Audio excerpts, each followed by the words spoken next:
What do you do when a knife is too dull to cut fruit or paper? But it carries memories from a friend you have known for years. You do not toss it in the trash. You do not replace it with a new one either. You look for a way to fix it with your own hands. This knife has been with me for a long time. It has seen many meals and many quiet mornings. Today, I am going to show you how I bring it back to life and keep those memories right where they belong. I grab my old sharpening stone, the one I have used for years. But as soon as I look at it, I see the problem. It is cracked, chipped, and uneven. No matter how careful I am, this stone cannot sharpen a knife anymore. So instead of giving up, I decide to make my own mold for a new sharpening stone.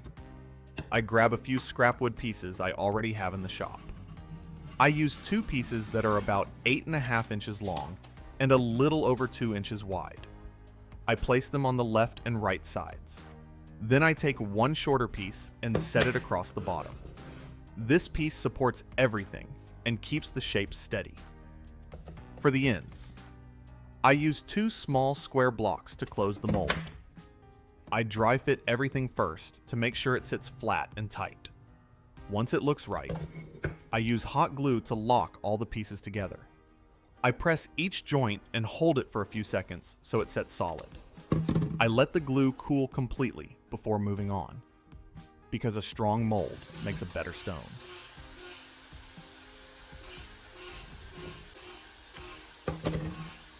Tell me where you're watching from. I always enjoy seeing the different cities and states you're tuning in from next.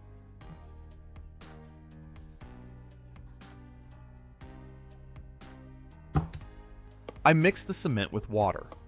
I pour a small amount of dry cement into a container.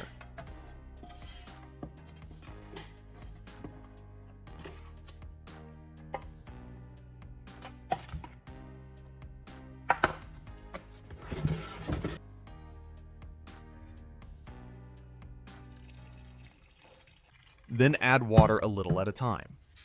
I stir slowly and watch the texture change. I want it smooth and pourable, not runny and not thick. When it looks like heavy cream and flows evenly off the stick, I know it is ready to use. Before pouring anything, I brush a thin coat of used oil inside the mold. I make sure every corner is covered so the cement will release later.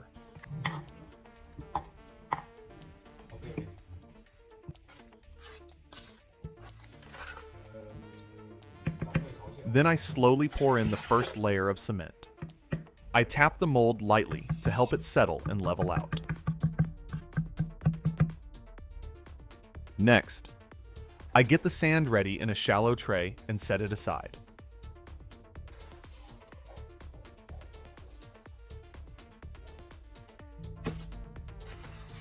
Then I take a natural styrofoam and cut it into small pieces by hand.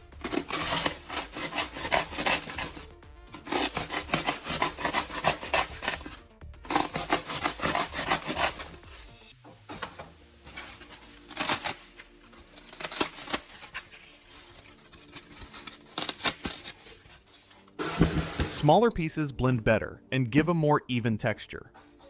I drop the styrofoam pieces into a blender and pulse it a few times.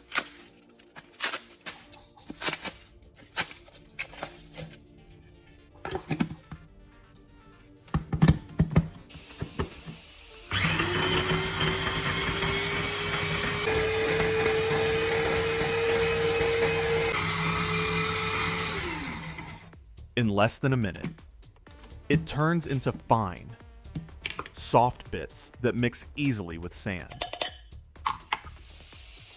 Now I combine the sand, the styrofoam pieces, the cement, and water. I start with the dry materials and mix them by hand so everything spreads evenly. Then I add water a little at a time and keep mixing. I am looking for a mix that holds together when I squeeze it, but does not drip.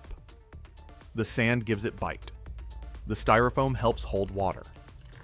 And the cement binds it all together. When it feels firm and consistent, it is ready.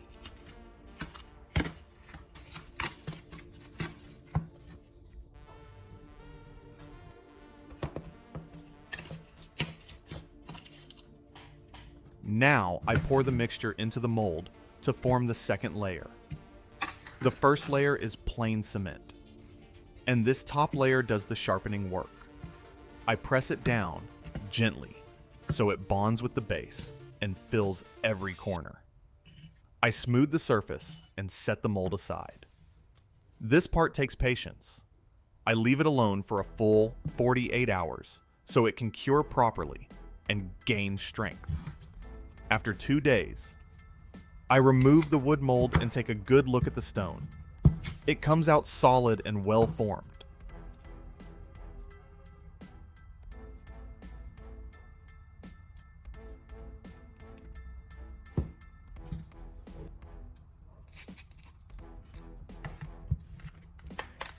The surface is rough, so I use a grinder to level it.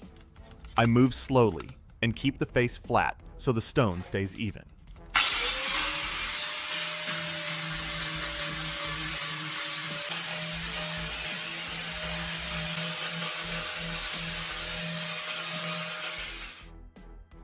I stop once it feels smooth and square.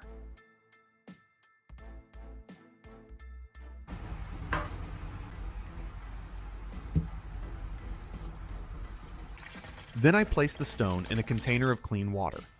I let it soak until the surface stays wet. A wet stone sharpens better and keeps the blade from overheating.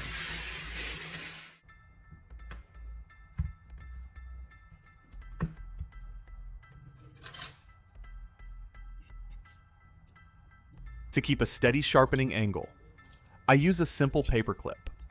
I open it slightly and slide it onto the spine of the knife near the handle. This lifts the blade just enough to give a consistent angle on the stone.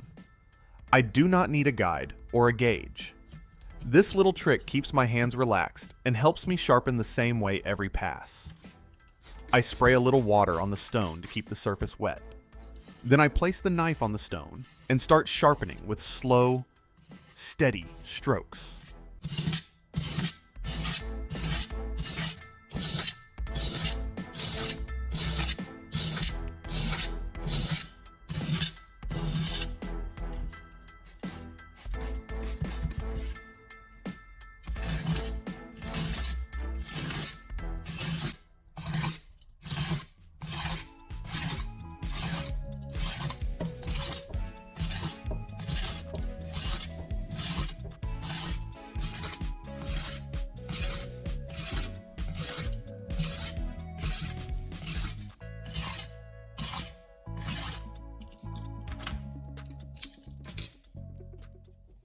I let the stone do the work and keep the angle the same each time. To finish the edge, I make a simple leather strop.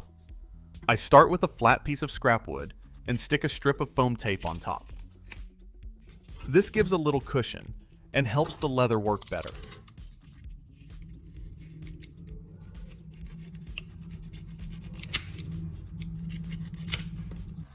I cut a piece of real leather to fit the wood and press it down firmly.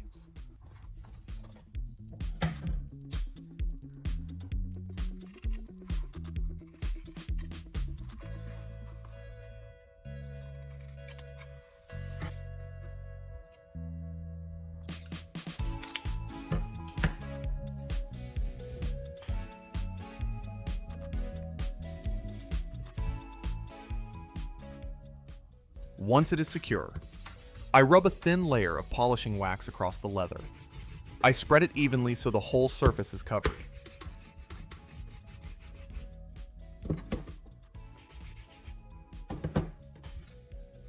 Now I take the knife and pull the blade backward across the leather. I keep the same angle and use light pressure. I repeat this a few times on each side. This step removes tiny burrs and smooths the edge. The blade starts to feel cleaner and sharper with every pass. This part does not take force. It takes control and patience, and it makes a big difference in how the knife performs. Now you can see the result for yourself. The same knife that could not cut paper now slices clean and steady. It goes through a pineapple without crushing it or slipping. I did not buy anything special. I used simple materials and took my time.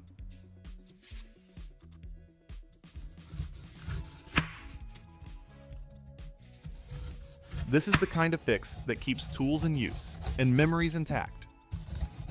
If you enjoy projects like this and want more practical DIY ideas you can use at home, hit the like button and subscribe to the channel. Share this video with a friend who hates throwing good tools away. Thanks for watching, and I will see you in the next project.